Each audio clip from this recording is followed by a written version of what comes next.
Peace and blessings, soul family. I love you all. I hope everyone's doing well. Read a couple chapters from a few different books on the Anahata chakra, the heart chakra.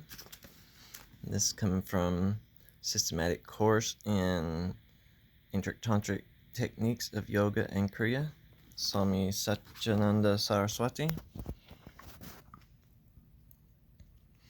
The Anahata chakra is the fourth chakra, coming after the Muladhara, Swadhisthana, and Manipura chakra. It is located in the heart region of the spine. The word Anahata means unstruck or unbeaten. Therefore, the Anahata chakra is the center of unbeaten sound. That is, the cosmic sound, Shabda Brahman, is heard at this center. A sound that does not arise as the result of two objects hitting each other, as do other sounds. The sound that is heard is uncaused. This chakra is also widely called the Hridaya chakra, heart center, because of its location. The center is widely regarded as the center of consciousness, Jivatman, in man. Because of this, many sects say that it is the best place to concentrate during meditation practices. In the Yoga Sutras of Patanjali 3:34, it says, the Atma is realized by reflection on the heart center, Anahata chakra. In this context, one can create a mental image at this center in the Hridayakasha, ethereal space at the heart center. Chant the mantra, continually repeat an inquiry about a certain aspect of existence, as in Jnana Yoga and many other practices. This center is so powerful, for it is the seat of emotions. These emotions, when purified and when pointed, are transformed into devotion. Opening of this chakra produces intense feelings of bhakti. One's emotional and devotional power flows in one consistent stream in one direction, transforming and being of an individual. The mind becomes overwhelmingly one-pointed, which leads to transcendence. The Anahata chakra is the level where one begins to accept and love everyone and everything unconditionally. One begins to perceive that though people and objects may have gross aspects and differences, they are really embodiments of perfection. One begins to love people and the objects of the world for what they are. One begins to accept their nature with its faults and positive qualities, and to realize that everyone and everything is acting according to its swadharma. All things are performing specific roles like actors on a stage in accordance with its inherent qualities. A lion acts like a lion because it is designed to act like a lion. A stone acts like a stone because it has been designed to be like a stone. A human acts in a specific manner because the inherent human design. This design is swadharma. The attributes of a person at the level of understanding of the Anahata chakra are described in the Shat Karma Nirupana, verse 27, as foremost among the yogis, he is ever dearer than the dearest beloved husband of a woman. He is wise and performs noble deeds. His senses are under control. His mind is concentrated and ever engrossed in reflection on Brahman. His inspired speech flows like a stream of clear water.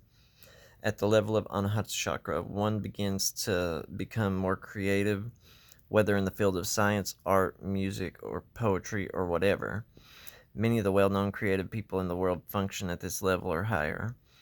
Above this chakra level, there is progressively less identification with limited human existence. One starts to transcend individual identification. One's identification expands.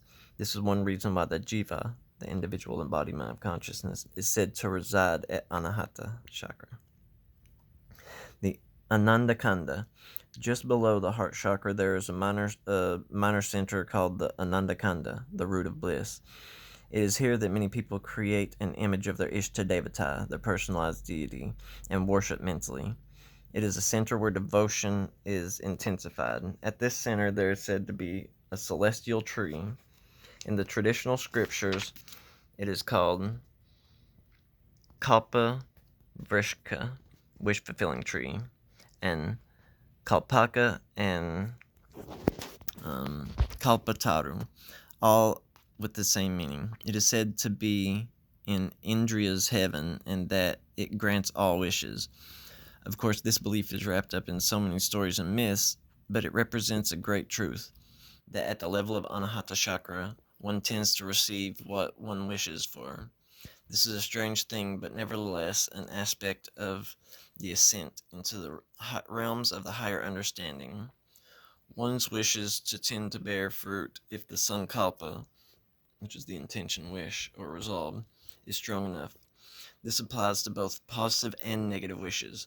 Therefore, a person at this level must be careful not to make negative resolves, otherwise there will be destructive and painful results. For example, it is possible to bring about severe illness by mere thought with a sankalpa. However, the law of existence makes it generally impossible for the people with negative attitude to ascend to this level. There has to be a degree of self-purification before one rises to the level of Anahata Chakra.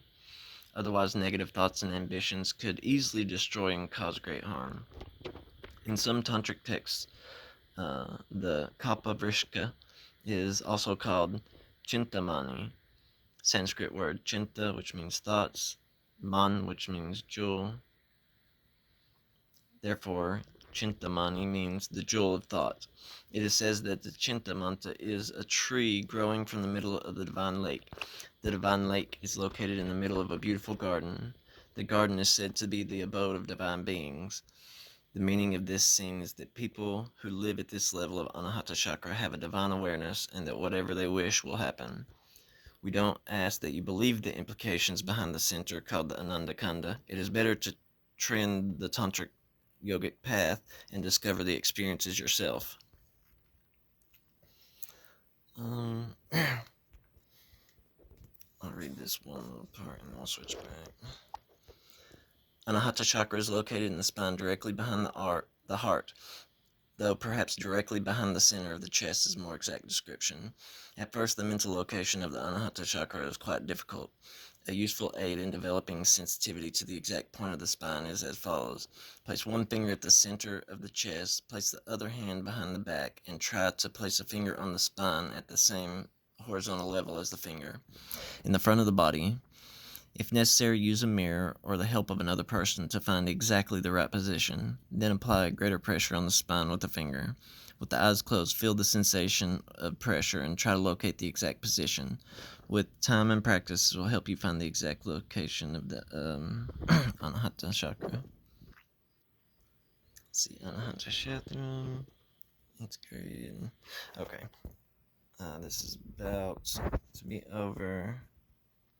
So yeah, okay. I love you guys. I'm going to come back and do this one paragraph in the other video just so that there's enough time. But I love you guys. I'll talk to you later. Peace.